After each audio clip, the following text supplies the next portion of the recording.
Everyone, आज हम बात कर रहे हैं प्लेट विवर्तनी के सिद्धांत के बारे में। प्लेट विवर्तनी के सिद्धांत से संबंधित पिछले लेक्चर में भी हमने बात करी थी और मैंने बताया था कि प्लेटें क्या होती हैं, कितने प्रकार की होती हैं, प्लेट विवर्तनी के सिद्धांत क्या है। आज हम बात करेंगे प्लेटों के किनारों के बारे में, प्लेटों की सीमाओं के बारे में, क्योंकि प्लेटों की जो गतिशीलता है वो इसके किनारों के सहारे ही होती है और प्लेटों के जो किनारे हैं वे सर्वाधिक महत्वपूर्ण होते हैं, क्योंकि प्लेटों से संबंधित गति इनके किनारों के सहारे होने के साथ साथ भूकंपीय, ज्वालामुखीय और अन्य जो भी विवर्तन की घटनाएं होती हैं वे सब इन्हीं किनारों के सहारे होती है। तो प्लेटों के किनारों के बारे में बात करते हैं। प्लेटों के किनारे जो है इनको 3 प्रकारों में बांटा गया है, जिनमें सबसे पहले आता है अपसारी किनारा, जिसे हम इंग्लिश में डाइवर्जन मार्जिन भी कहते हैं। और इसके अंतर्गत क्या होता है कि जो प्लेट होती है वो एक दूसरे से दूर प्रवाहित होती है, एक दूसरे से अलग होकर के दूर सरकती है। अपसारी यानी एक दूसरे से दूर हटती है वो, और विपरीत दिशा में सरकने के कारण इस किनारे को विपरीतोन्मुख किनारा भी या विपरीतोन्मुख सीमा भी कहा जाता है। इस डायग्राम में अगर आप देखेंगे तो ये वाला जो किनारा है, सीमा है, ये अपसारी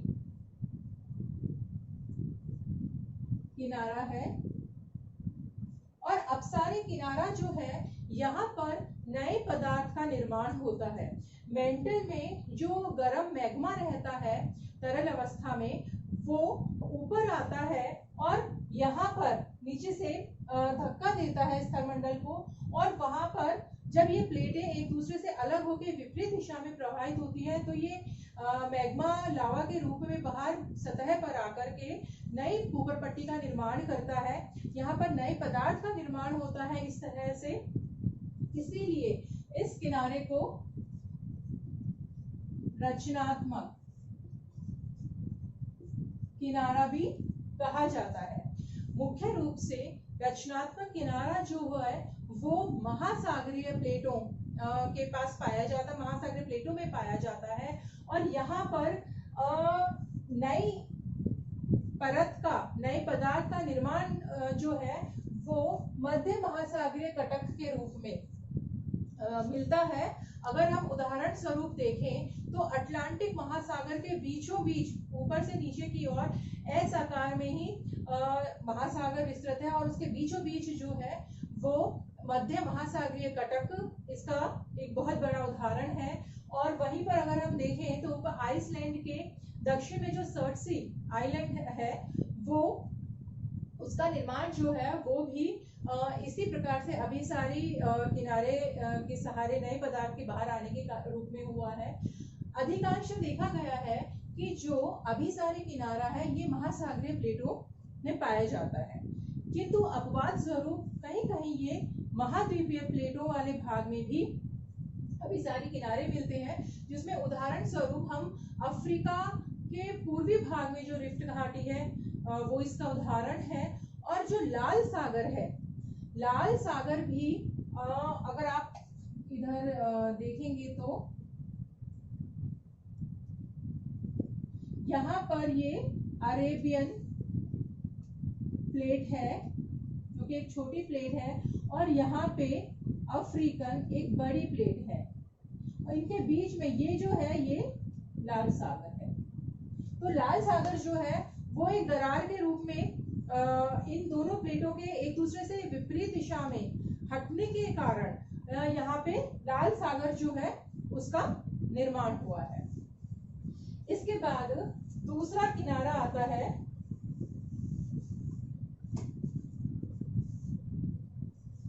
अभिसारी किनारा।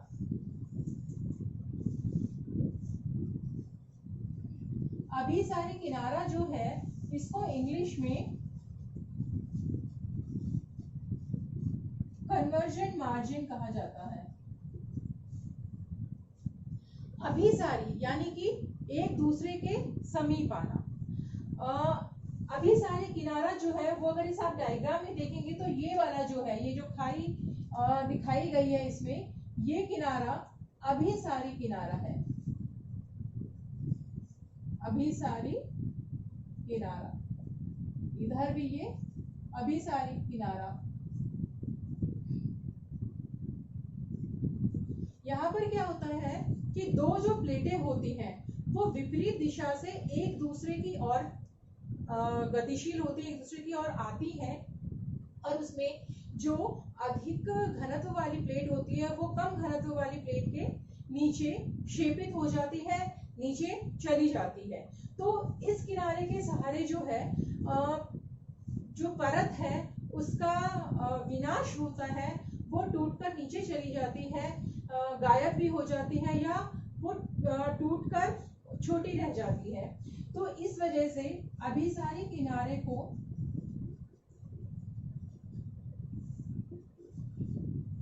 विनाशात्मक किनारा भी कहा जाता है।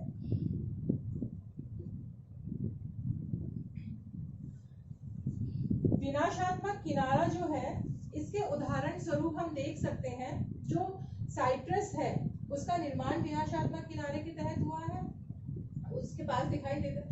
और जापान एल्यूशियन जो है पश्चिमी प्रशांत महासागर में, वहां पर भी अभिसारी किनारा जो है वो मिलता है। और अभिसारी किनारा जो है, यहाँ पर जो प्लेटों का अधिगमन होता है, मतलब दो प्लेटें एक दूसरे की ओर आती हैं, और अधिगमन क्षेत्र जो है ये, इसको बेनियोफ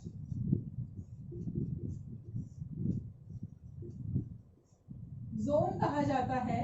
और ये जो नाम है ये अमेरिकी भूकंपविद हुए हैं, हुजो बेनियोफ। इन्होंने अभिसरण क्षेत्र जो है उसको बेनियोफ जोन का नाम दिया था, अमेरिकी भूकंपविद जो हुए हैं उन्होंने। और इसके बाद तीसरे प्रकार के किनारे की अगर हम बात करें तो वो है रूपांतरण किनारा या ट्रांसफॉर्म किनारा।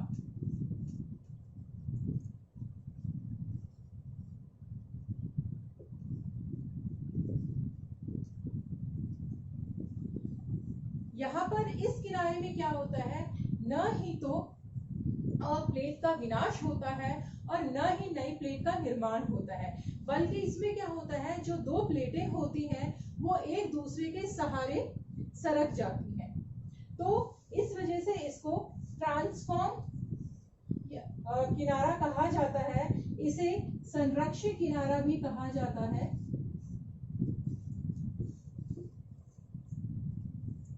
इसे पारवर्ती किनारा भी कहा जाता है।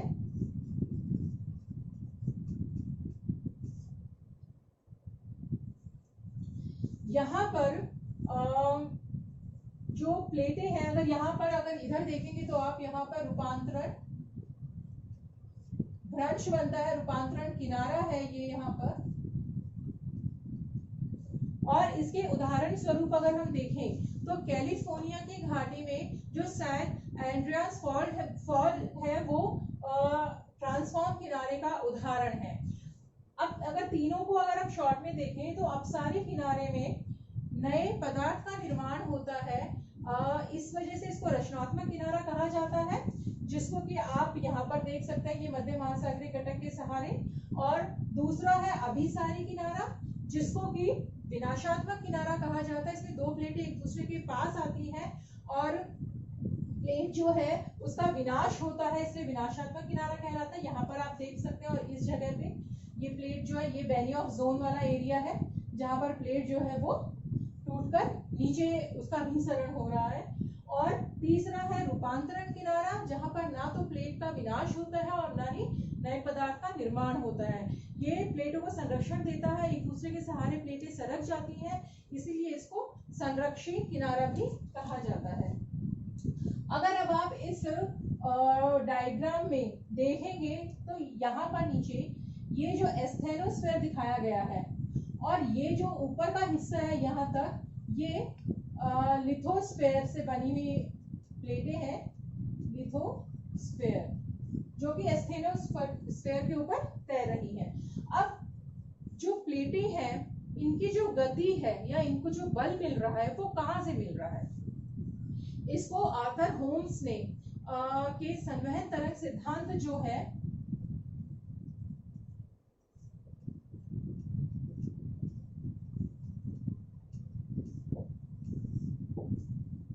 आर्थर होम्स ने संवहन तरंग सिद्धांत जो प्रतिपादित किया, उससे हैरी हेस काफी प्रभावित हुए और ये उन्होंने माना कि मेंटल में नीचे जो बल है वो दो प्रकार का वहां पे बल है, दो वजह से वहां पर रेडियो धर्मी जो पदार्थ हैं उनसे ऊर्जा प्राप्त होती है, और दूसरा जो उसके साथ साथ अवशोषित ताप वहां पर है, और उस ताप के कारण संवहन तरंगे जो है वो उत्पन्न होती हैं।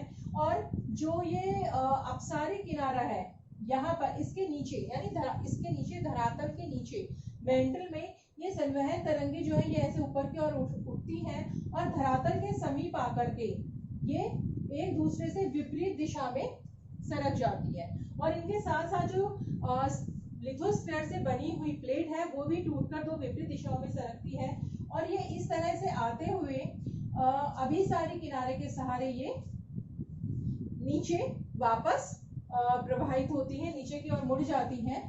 और इन संवहन तरंग जो संवहनीय तरंगे हैं, इनके साथ साथ जो ये लिथोस्फीयर से बनी हुई प्लेटें हैं, इनकी जो गति है, उनको बल, उनको ऊर्जा जो है वो ये संवहनीय तरंगे जो है ये देती है।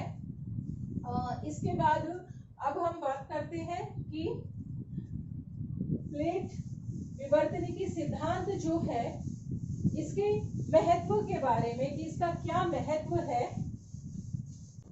अगर अब हम बात करें कि प्लेट विवर्तनिकी सिद्धांत जो है इसके महत्व के बारे में, तो जो ऊपर पट्टी के ऊपर जो विभिन्न भूआकृतियों का निर्माण हुआ है उनके बारे में प्लेट विवर्तनिकी सिद्धांत के द्वारा सहायता मिलती है उनके उत्पत्ति के बारे में समझने के लिए। और इसके साथ ही जो ये रचनात्मक किनारा है, इसके सहारे भूक्रोट से, भूकेंद्र से विभिन्न बहुमूल्य जो खनिज पदार्थ हैं जैसे कॉपर, यूरेनियम आदि जो है वो मैग्मा के साथ बाहर ऊपर आ जाते हैं और धरातल पे आकर के वो इकट्ठा हो जाते हैं, जो कि बहुमूल्य खनिज इस प्रकार से रचनात्मक किनारों के सहारे प्राप्त होते हैं। इस प्रकार हम देखें तो प्लेट विवर्तनिकी सिद्धांत जो है वो एक महत्वपूर्ण सिद्धांत है, और इसके द्वारा हैरी हेस ने पर्वत निर्माण की जो चक्रीय प्रणाली है या पर्वत निर्माण जो है उनके बारे में भी समझाने का प्रयास किया है।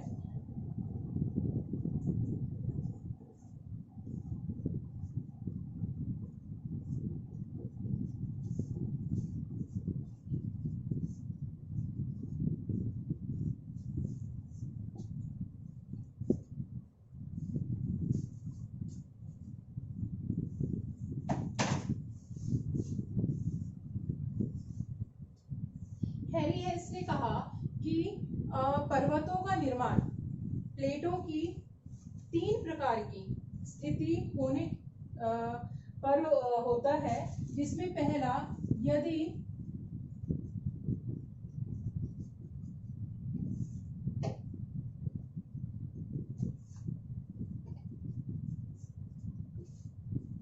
जो प्लेट हैं वो दोनों ही महासागरीय हैं, तो उनके एक दूसरे के पास आने पे, अभिसरण होने पे द्वीपीय चाप और द्वीपीय तोरण से समझ जो पर्वत है उनका निर्माण होता है। जैसे कि जो जापान के द्वीपीय तोरण जो है उसका निर्माण जो है वो दोनों महासागरीय प्लेटों के होने पर बताया है। दूसरा, एक महाद्वीपीय व एक महासागरीय प्लेट।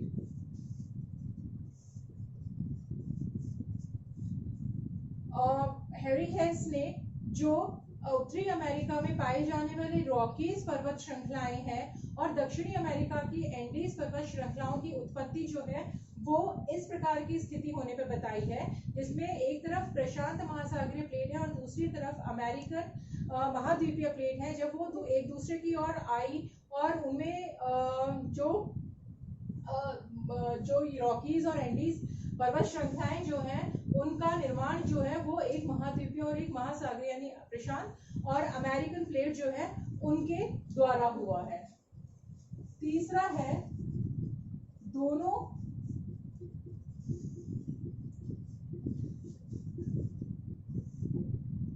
महाद्वीपीय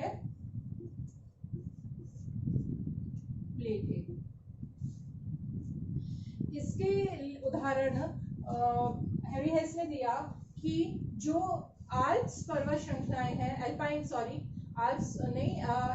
जो पर्वत श्रृंखलाएं हैं और हिमालय पर्वत श्रृंखलाएं हैं उनका निर्माण दोनों ही महाद्वीपीय प्लेटों के एक दूसरे की ओर सरकने के द्वारा हुआ है, जिसमें उत्तर की ओर यूरेशियन प्लेट और दक्षिण की ओर अफ्रीकन और इंडो ऑस्ट्रेलियन प्लेट जो है वो जब एक दूसरे के पास आए तो अल्पाइन और हिमालय पर्वत श्रृंखलाएं जो है उनका निर्माण हुआ है। इस प्रकार प्लेट विवर्तन के सिद्धांत जो है उसके प्लेटों के किनारे और पर्वत निर्माण में जो संबंध है उसके बारे में भी उन्होंने बताया। अब अगर हम बात करें कि प्लेट विवर्तन के सिद्धांत के समर्थन में जो प्रमाण है उनके बारे में, तो प्लेट विवर्तन के सिद्धांत जो है ये इस बात से प्रमाणित होता है कि जो प्लेटों के किनारे हैं, जो महाद्वीपीय किनारे जो हैं उन वहां पर ही भूकंप, ज्वालामुखी जैसे विवर्तन की जो क्रियाएं हैं, घटनाएं हैं वो घटित होती हैं, जो कि प्लेट विवर्तन के सिद्धांत के औचित्य को सिद्ध करता है। इसके साथ ही अगर ये देखा जाए कि महाद्वीप प्लेट जो है, महाद्वीप जो है वो महासागरीय तली जो है उससे बहुत अधिक पुरानी है और महासागरीय तली जो है उससे भी नवीन जो है वो मध्य महासागरीय कटक जो है उनका निर्माण महासागरीय तली के बाद हुआ है, जो कि ये सिद्ध करता है कि प्लेट विवर्तन के सिद्धांत के अंतर्गत जैसा कि बताया गया है रचनात्मक किनारे के सहारे मैग्मा के बाहर आकर के जमा होने से मध्य महासागरीय कटकों का निर्माण हुआ है। ये इस बात को सिद्ध करता है कि ये मध्य महासागरीय कटक जो है ये सबसे नवीन है, इनसे पुरानी है महासागरीय सतह जो है और उससे भी बहुत अधिक पुरानी महाद्वीपीय सतह है, जो कि प्लेट विवर्तन के सिद्धांत को सही प्रमाणित करता है। एक और बात से यह प्रमाणित होता है कि जहां पर प्लेटों का अभिसरण हुआ है या प्लेटों का जहां पर क्षेपण हुआ है, अभिक्षेपण क्षेत्र जो है वहां पे गुरुत्वाकर्षण बल जो है वो नगण्य पाया जाता है, वहां पे गुरुत्वाकर्षण शक्ति नहीं पाई जाती है, जो कि ये सिद्ध करती है कि किसी समय में वहां पर जो प्लेट है उसका क्षेपण हुआ है वो अभिक्षेपण क्षेत्र रहा है। इस प्रकार हमारा जो प्लेट विवर्तन के सिद्धांत है ये पूरा होता है। Thank you.